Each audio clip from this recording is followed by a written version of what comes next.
Welcome to Sand Shark Snapshot, bringing you the latest news on the USCB Sand Sharks. Hello and welcome to a new edition of Sand Shark Snapshot. I'm your host, Justin Jarrett, joined as always by Brackin, Lambert, and it feels like it's been forever since we've done the show. Brackin, we've had a couple of weeks, had to take a couple of weeks off with a lot of other things going on around campus, not just with athletics, but campus-wide. We had the huge groundbreaking a couple of weeks ago for the Sand Shark Recreation Complex. If you haven't seen those plans, you need to check it out on our website. We've got the indoor recreation center going up, and as well as some 4 acres of recreational field space that will be used for rec, intramurals, club sports, all those sorts of things. And of course, athletics offices moving into that new rec center as well, which will be fantastic. Get out of the trailer park over here and move into some permanent digs. It's going to be very nice, and encourage you to get to USCBAthletics.com and check out more about the rec center on the special page there. USCBAthletics.com/rec center, I believe, is what it's set up as, but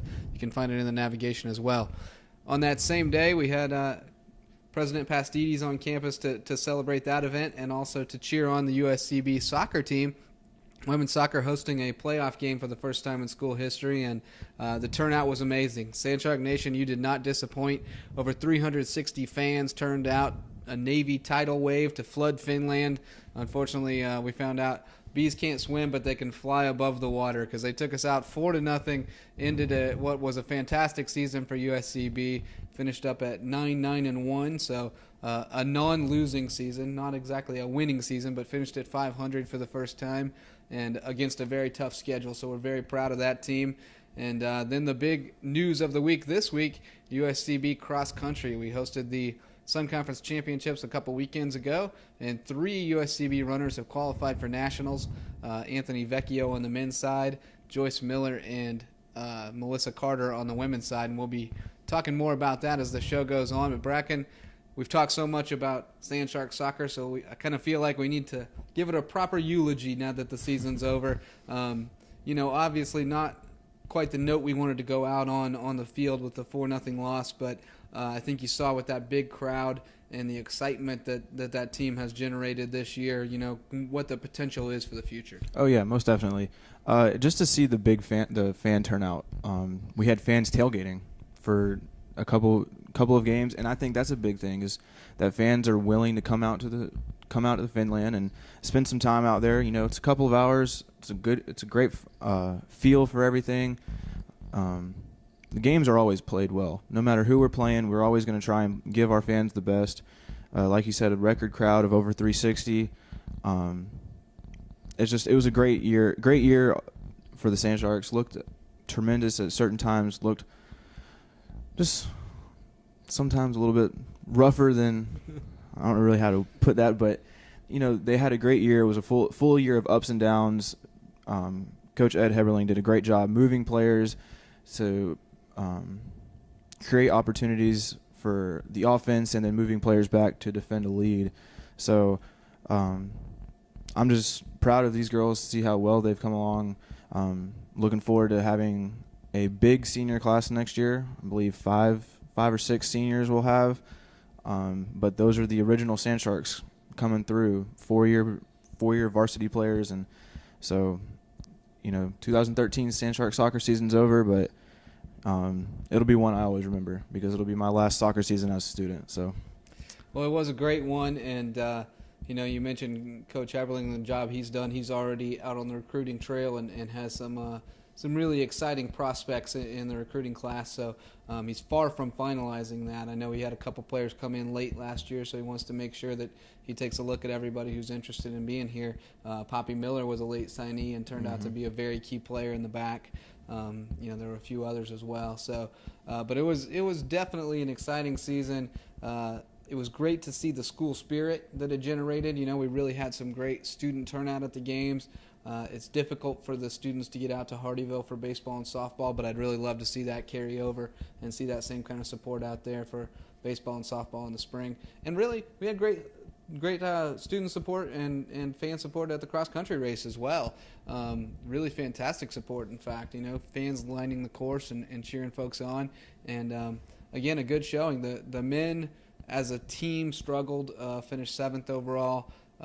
Just didn't have the depth this year, but the top 2 guys did very well. Anthony Vecchio and then Nick O'Neill, the freshman, broke a PR and freshman record at the conference championships as well, and was just outside the cutoff for qualifying for nationals. So expect him to be there next year. Oh, yeah. And Coach Kimball doing some recruiting to try to improve that depth on the men's side. And then on the women's side, things look very good. Finished 3rd in the conference this year, pretty close to getting over that hump and catching up to Skad and Embry-Riddle. Joyce Miller, there's a chance she'll be back next year. She's certified as a senior, but there's a possibility of her getting a year back. Melissa Carter will be back. Jamie Thomas will be back. Top 3 are all back.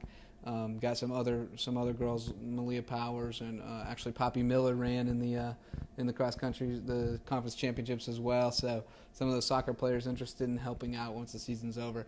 Very exciting for the women. Just missed the team cutoff for making nationals.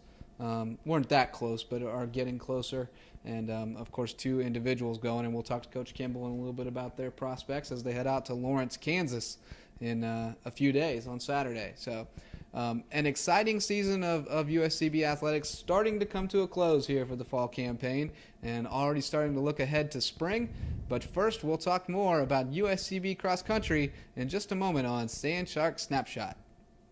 Hello, welcome back to Sand Shark Snapshot, joined now by Coach Larry Kimball. And Coach, getting ready to rack up some more frequent flyer miles. That time of year again, time to head out. A little less of a trip this time, not all the way out to the West Coast, but Lawrence, Kansas this weekend for the big national championships for cross country. I know you're excited to be taking 3 runners with you. It's the more the merrier when you make these trips, right? Absolutely. We'll leave campus at 5:30 on Thursday morning. Got a 9:15 flight out of Charleston and get into Kansas City about 1 o'clock in the afternoon. And we're taking the 3 runners plus Coach Brandon Sulka, who's our assistant coach. So there'll be 5 of us out there. Always nice to take a big party. One of these years we're going to take a full team, but getting to that point requires recruiting, and I know you've been out on the recruiting trail and are excited about some of the commitments you have and some of the interest you have as you continue to build the depth. Yeah, certainly. I think we've already got some pretty good people committed for next year, and we've got pretty much everybody coming back just as long as we get Joy Miller her extra year, which we're hoping for, because her 3rd year at Coastal Carolina, she only competed in 1 meet, and we're hoping to get that 5th year back for her. You mentioned Joy, of course. She's one of the 2 qualifiers on the women's side. She and Melissa Carter, it seems, have really pushed each other this year. Every week there for a while, they were breaking each other's school record, going back and forth. How great has that been for those 2 to have that competition at the top of the lineup? Well, I think not only for the meets, but also every day in training. That's the big key. You mentioned both of them. Melissa had the school record. I think it was, 18:26 when she ran in Charlotte, the middle of October. And then Joy just broke it by 2 seconds, her school record by 2 seconds at the Sun Conference Championships when she ran 18:24. And then Anthony Vecchio, our guy who's going out there, has the school record with a 25:08 for 8 kilometers, almost 5 miles. So all 3 of them are running well, and we hope they run well in Lawrence on Saturday. I know in the past you've had a little bit of an adjustment when you get out to Vancouver, Washington, with the just completely different climate and everything. Do you think that that the Midwestern climate will be a little bit less of a drastic adjustment for our runners? Well, if anybody knows anything about the Northwest, when you go to Oregon or Washington, as the mayor of Portland, Oregon said to us, there's 2 seasons in Portland. There's the rainy season, then there's August 22nd. So every year we've been out there, and we've been out in that area for 4 years, and it's rained, and the course has been muddy. The Rimrock Farm course in Lawrence, Kansas, is at the University of Kansas. It's made specifically and especially for cross country, and so we're looking for good conditions on the course. How much time will you guys get to spend on the course? I mean, once you get to Kansas, what will be your procedure? Golf has a practice round. Of course, baseball or softball go through their drills on the game field. What do you guys do to prepare for a specific race? Yeah, what we're going to do, we're going to get out there about 1:15 in the afternoon. It's about an hour drive from Kansas City to Lawrence. and then we'll go to the hotel, check in, go right to the course, and get this kind of a shakeout run. Then on Friday morning, I'm on the ratings committee, so I have a meeting at 8 o'clock out there on Friday morning. We'll go out to the course, and then I have a coaches meeting in the afternoon. So we'll be on the course. They'll be out there twice to see the course, and they run late morning on Saturday. What kinds of things are you guys looking for when you kind of do that run through or walk through, so to speak? We're looking for course conditions to kind of see what box we're coming out of, see where the hills are, where we can make moves, and that sort of thing. In the last couple of weeks since the Sun Conference, we've done our big workout was last Wednesday. We did 6 times a kilometer on the back loop with the one hill we have here in the Low Country, and they really knocked that one out of the park. And then Saturday we went over to the Cross Island, did an hour-and-a-half run. We did 6 hills as part of that hour-and-a-half run, so it went pretty well. So we know it's going to be hillier than a normal course that we run here in the Low Country, but we're hopefully ready for it.